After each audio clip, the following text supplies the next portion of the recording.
WrestleMania weekend, we are getting the return of Evolution. Evolution, as you guys know, was the first ever all-women's pay-per-view in 2018, which saw Nikki Bella and Ronda Rousey on top. It's reportedly supposed to happen July 5th at the Mohegan Sun Arena in Connecticut. And the match I think that is going to be the marquee match for that is going to be Bianca and Jade. And I'm saying that because we're going to get like Bianca and Naomi. I'm like, okay, I could deal with that. I thought Bianca and Jade was going to be the big marquee match for WrestleMania this year. But then with the fact that they're going to Naomi right now, I think they're saving the bigger match of Bianca and Jade for the all-women's pay-per-view of Revolution. Yep. That's what I think. So that gives them a big marquee match for Evolution, and something that is going to be built actually well. That's going to be one of their big selling points for Evolution. What are your thoughts on that, and what are your thoughts on Evolution returning? I'm excited for this. I've really been looking forward to it for a little while, and I actually would like to even rewatch the 2018 show. But I mean, you just figure with how much more stacked the divisions are over all three brands have gotten, also a huge difference. I mean, like you see that, end of the show. It's actually wild when you think about it. 6-7 years ago when this happened, the women's division had 2 championships, and that was it. Yeah. I'm sorry. There would have been 3. You would have had the NXT Women's Championship one there too, and I guess that was defended, I think, right? Maybe just not here. That or the Mae Young Classic.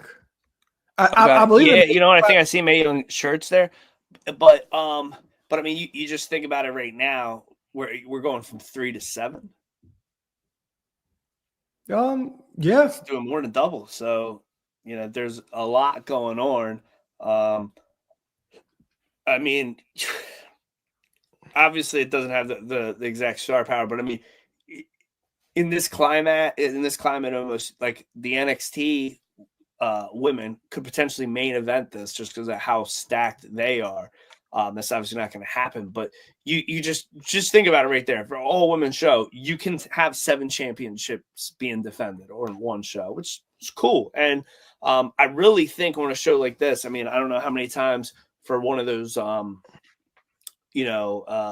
the in-betweener shows, the B-level pay-per-views, and you say, geez, there's one championship being defended. Like, all right, you've only done this event one time ever.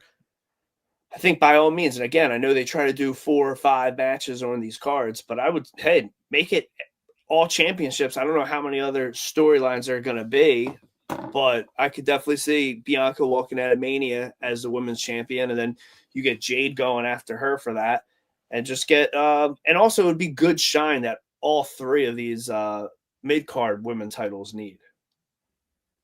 Yeah, because this card is going to be stacked.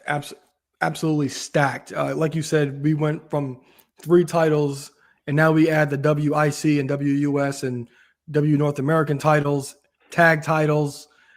It's going to be stacked, and we already know how I feel about the women in NXT. Lord have mercy. You and Sean feel the same? We know. And I'm super excited because even the first Evolution, I believe that was one of they made the finals for our top 5 pay-per-views of the year. And I know that I'm pretty much that all aboard, we all gave it showstoppers. We really did. Now, people had a lot of problems with Nikki Bella main eventing, but that was the main event that the show did need against the biggest woman in the business in Ronda Rousey at the time, the person who started the women's revolution versus the biggest thing outside of wrestling for women's sports at the time. So that did have to happen. This one, like I said, I think we're getting Bianca and Jade for a world title. Who knows what we're going to get? Maybe we'll see Charlotte